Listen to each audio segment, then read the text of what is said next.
So let's talk about performance. We all want to be at the top of our game, right? But what if I told you that your biggest opponent isn't the person across the court or your competition at work? It's actually the voice inside your own head. Today, we're digging into a total game changer, Timothy Gallwey's The Inner Game, and we're going to figure out how to win that battle that's happening right between our own ears. I mean, have you ever been there? You know exactly what to do, but when the moment comes, you just don't do it. It is the most frustrating feeling, right? That gap between what you know and what you do, that's what this is all about. It's like you know the words to the song, but you just can't seem to sing it right. That right there, that's the central problem of the inner game. And where does all that frustration come from? Well, Gallwey calls it the inner game. It's that constant battle we fight against losing our focus, that nagging self-doubt, those last-minute jitters. And the truth is, we are usually our own worst enemies. We beat ourselves way before anyone else even gets a chance. The real hurdles aren't out there. They're in here. The mental habits that constantly trip us up. But here's where it gets really, really interesting. This internal fight isn't just some random, chaotic noise in your head. Gallwey says it's actually a conversation, well, okay, maybe more like an argument, between two very different parts of you. So let's get to know these two characters, shall we?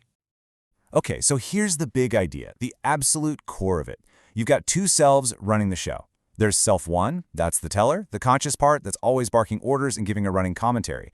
And then there's self two, that's the doer, the unconscious part that actually, does the thing. So here's the kicker. Unlocking your potential isn't about self one giving better instructions. Nope. It is all about fixing the relationship between these two. And this really breaks it down perfectly. Think of self one as your internal, micromanaging boss. It's your ego, your inner critic, always chiming in with do this, don't do that, and it's just full of doubt. But self two, self two is the quiet genius in the room. It's your body's natural intelligence, the part that just knows. It learns by feel, by images, not by some long list of instructions. And the entire problem, the whole shebang, boils down to this. The boss just doesn't trust the expert to do its job. All right, so how do we fix this messed up dynamic? Well, the answer isn't to make self one an even better, louder boss. Not at all. The real secret is teaching self one to just be quiet, to take a step back and actually trust the incredible natural ability of self two.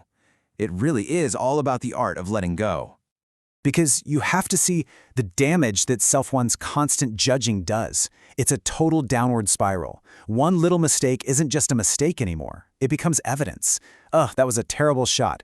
Quickly turns into, my backhand is just terrible, which then becomes a core belief. I'm a lousy player. And boom, just like that, it's a self-fulfilling prophecy. Your body, your poor self two, just starts to play the part that self one has cast for it. So what's the way out of this trap? Well, Gallwey offers this absolutely beautiful metaphor. Think about it. When you plant a rose seed, you don't stand over it yelling at it for not having a stem yet, do you? Of course not. You trust the process. You watch it grow. And that's what we need to do with ourselves. It's this idea of non-judgmental awareness, seeing your mistakes not as good or bad, but just as what they are, part of the process. And that process, at every single stage, is perfectly okay. This all leads to a kind of weird idea, a paradox really. The secret to being great at something is to stop trying so hard. I know, it sounds nuts, right? But it's about swapping that tense, forced effort from self one with the smooth, natural flow of self two. And there is an amazing story in the book that shows exactly how this works. So let's talk about this guy, Jack. He's a businessman, and he is just completely stuck on his tennis backhand. He's convinced it's horrible. And get this, 5 different pros have told him the exact same thing. Jack, your racket is too high on your backswing. But no matter how hard he tries to fix it, it just doesn't work. Sound familiar? And then, his coach does something brilliant. He totally changes tactics.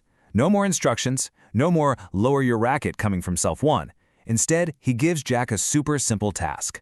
Just watch yourself. He has him swing while looking at his reflection in a window.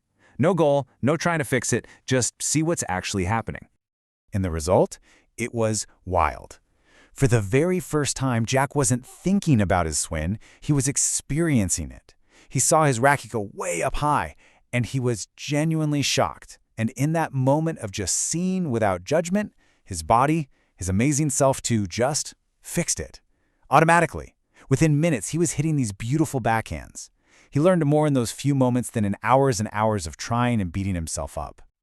So, Jack's story isn't just a cool anecdote. It actually gives us a practical, 4-step recipe. Step 1, just watch what's happening, with zero judgment. No good, no bad.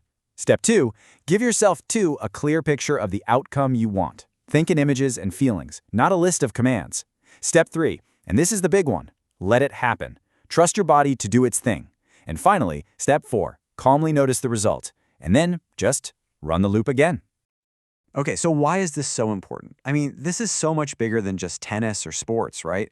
Mastering this inner game is basically a master skill for life. We're talking about completely changing how you approach learning, growing, pretty much any challenge you can think of. Look, if you remember one thing from all of this, let it be this. Peak performance comes from a quiet mind. The goal is not to try harder. It is not to think more. The goal is to silence that noisy, judgmental chatter from Self 1, so you can finally let the absolute powerhouse that is Self 2 come out and play. And you can apply this literally anywhere. Seriously, think about public speaking. Instead of freaking out about every single word, what if you just pictured connecting with the audience and then trusted yourself to do it? Or learning a musical instrument. Stop beating yourself up for every wrong note and just feel the music. Leading a team, creative work, even beating procrastination, it's all the same game. So I'm going to leave you with a question. Right now, think of one area of your life where that inner critic, your Self 1, is just yelling the loudest. Where is it holding you back? Now ask yourself, what could you really achieve if you could quiet that voice and just let yourself do what you already know how to do?